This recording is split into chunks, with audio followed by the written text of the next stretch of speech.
Python programming language. Casting. Learn the essentials of implicit and explicit type conversion in Python. Implicit casting in Python automatically converts types during operations without explicit instructions.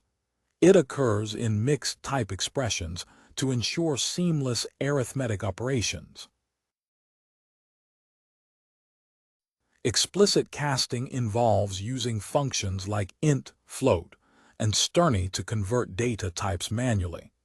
This provides control over data types and is common in input handling.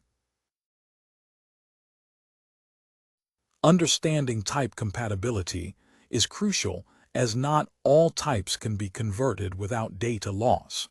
Identifying convertible types helps in planning conversions carefully.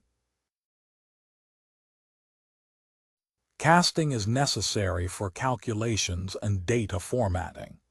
It facilitates data manipulation and enhances interoperability between different data types.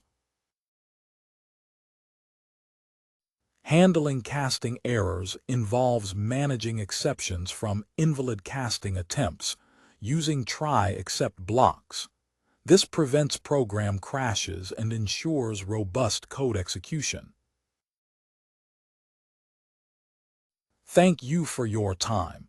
You can find the content and a reading example in the video description. If you like this, give us a thumbs up and subscribe. We create video series for product brand and tech promotions. Feel free to reach out.